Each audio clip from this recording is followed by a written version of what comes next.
Hi! Welcome back to my channel AJ cinema time. வணக்கம். இன்னைக்கு நம்ம சேனல்ல இப்போ ரீசெண்டாக வந்த லாக்டவுன் மூவியோட ஸ்டோரி லைன் தான் பார்க்க போகிறோம். இந்த படத்தில் அனுபாமா, நிரோஷா, சார்லி இவங்கெல்லாம் நடிச்சிருக்காங்க. இந்த மூவியில் அனுபாமாவோட பேர் அனிதா. இவங்க ஒரு மிடில் கிளாஸ் ஃபேமிலியை சேர்ந்த பொண்ணு. இவங்களோட அம்மா நிரோஷா, அப்பா சார்லி. அப்பா வெல்டிங் ஒர்க் பண்ணிட்டு இருப்பாரு. அனிதா காலேஜ் முடிச்சுட்டு 2 வருஷமாக ஜாப் தேடிட்டு இருப்பாங்க. ஆனால் இவங்களுக்கு கிடைக்கிற ஜாப் எல்லாம் ஒன்று நைட் ஷிஃப்டாக இருக்கும், இல்லைன்னா வேற ஊராக இருக்கும். அது 2த்துக்கும் போக இவங்க வீட்டில் ஒத்துக்க மாட்டாங்க. அதனால இவங்களுக்கு ஏற்ற மாதிரி ஒரு ஜாபை இவங்க நிறைய தேடிக்கிட்டே இருப்பாங்க. நிறைய இன்டர்வியூக்கும் போயிட்டே இருப்பாங்க. இவங்க ஏரியாவில் இருக்க ஒரு பையன் ரொம்ப நாளாக அனிதாவை ஃபாலோ பண்ணிகிட்டே இருப்பான். அவன் ஒரு நாள் இவங்களுக்கு ப்ரப்போஸும் பண்ணியிருப்பான். ஆனால் இவங்களுக்கு நிறைய கமிட்மெண்ட்ஸ் இருக்குன்னு சொல்லி அவனோட ப்ரப்போசலை இவங்க ரிஜெக்ட் பண்ணியிருப்பாங்க.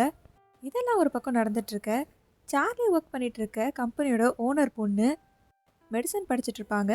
அவங்க வீட்டுக்கு தெரியாமல் போலீஸ் ஸ்டேஷனில் போய் ரெஜிஸ்டர் மேரேஜ் பண்ணியிருப்பாங்க. இதனால அவங்க அம்மா அப்பா ரொம்பவே அஃபெக்ட் ஆகிருப்பாங்க. இதை பார்த்த சார்லி அவங்க பொண்ணும் இதே மாதிரி ஏதாவது பண்ணிடுவாங்களோ அப்படிங்கிற பயத்திலே இருப்பார். அனிதா அவங்க ஃப்ரெண்டு கிட்ட இவங்களுக்கு ஏற்ற மாதிரி ஜாப் ஏதாவது இருந்தால் சொல்லியிருப்பாங்க. அந்த ஃப்ரெண்டும் ஒரு நாள் இவங்களுக்கு கால் பண்ணி ஒரு பார்ட்டிக்கு வர சொல்கிறாங்க, ஒரு ஜாப் இருக்குன்னு சொல்லி. அந்த பார்ட்டிக்கு போன அப்புறம் இவங்க லைஃப்பில் வர ப்ராப்ளம்ஸ், அதை எப்படி சால்வ் பண்ணுறதுன்னு புரியாமல் இருக்கப்போ வர லாக்டவுன், இதெல்லாம் ஹீரோயின் எப்படி ஹேண்டில் பண்ண போகிறாங்க அப்படிங்கிறது தான் இந்த படத்தோட கதை.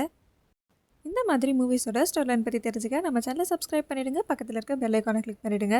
இந்த வீடியோ உங்களுக்கு பிடிச்சிருந்ததுன்னா இதுக்கு ஒரு லைக் பண்ணிவிடுங்க. Bye from AJ cinema time. வணக்கம்.